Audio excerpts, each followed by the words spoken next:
இன்றைக்கி நம்ம பார்க்க போகிற வீடியோ என்ன அப்படின்னா, ஃபோர்ட் ஃபிகோ டீசல் வண்டியில் ரைட் ஹேண்ட் சைடில் இருக்க கேலிபர் அசம்பிளி வந்து ஆயில் லீக் ஆக ஆரம்பிச்சிருச்சு அப்படின்னு சொல்லிட்டு கஸ்டமர் எடுத்துகிட்டு வந்திருக்காரு. நம்ம ஜென்ரல் செக்கப் பார்க்கும்போது அதை ஐடென்டிஃபை பண்ணி கஸ்டமர்கிட்ட சொன்னோம். அவர் என்ன பண்ணியிருந்தார் அப்படின்னா, பிரேக் பேடோட இன்டர்வல் டைமில் சேஞ்ச் பண்ணாமல் கண்டினியூவாக அவர் ஓட்டினதுனால பிரேக் பேட்ஸ் எல்லாமே கிரைண்ட் ஆகி டிஸ்கை வந்து டச் ஆகி கிரைண்டிங் ஆகிருக்கு. அந்த டைமில் போய்ட்டு கஸ்டமர் எனக்கு லேத்தில் போய்ட்டு ஸ்கிம்மிங் பண்ணி போட்டுடலாம் அப்படின்னு சொல்லிட்டு ஸ்கிம் பண்ண சொல்லிவிட்டு பேடு மட்டும் சேஞ்ச் பண்ணியிருக்காரு.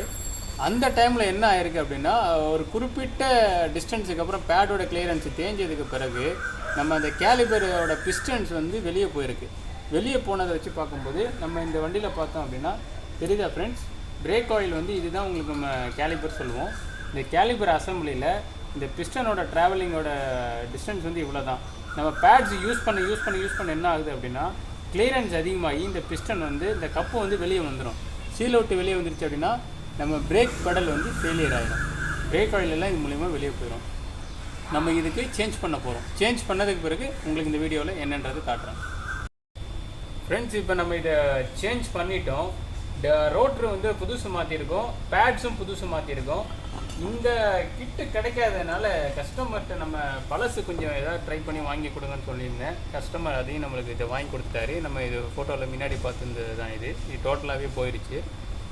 இது ஃப்ரெண்ட்ஸ், நம்ம பண்ணுற ஒரு தப்பு என்ன அப்படின்னா, நம்ம பேடோட கண்டிஷன் நம்ம பார்க்காததுனால பேடு வந்து டிஸ்கை கிரைண்ட் பண்ணிடுது. அந்த டைமுக்கு வந்து நம்ம பண்ணுற ஒரு தப்பு என்னென்னா, ஸ்கிம்மிங் பண்ணி போட்டுடலாமா அப்படின்னு சொல்லும்போது, பிரேக்ஸை பொறுத்த வரையும் நம்ம வந்து ஸ்கிம்மிங் வந்து கொஞ்சம் பண்ணக்கூடாது.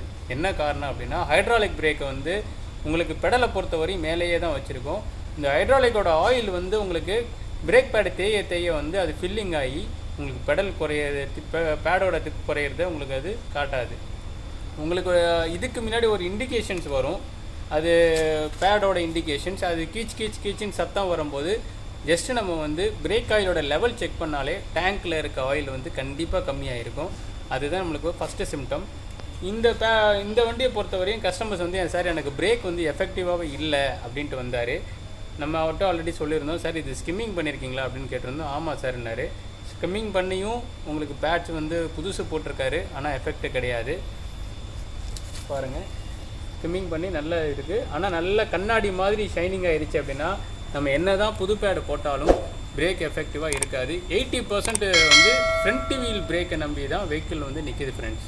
Thank you friends. நான் போடுற உங்களுக்கு வீடியோ உங்களுக்கு பிடிச்சிருந்தா லைக் பண்ணுங்கள், ஷேர் பண்ணுங்கள், மறக்காமல் கமெண்ட் பண்ணுங்கள், சப்ஸ்கிரைப் பண்ணுங்கள், பக்கத்தில் இருக்க பெல் பட்டனை டிக் பண்ணுங்கள்.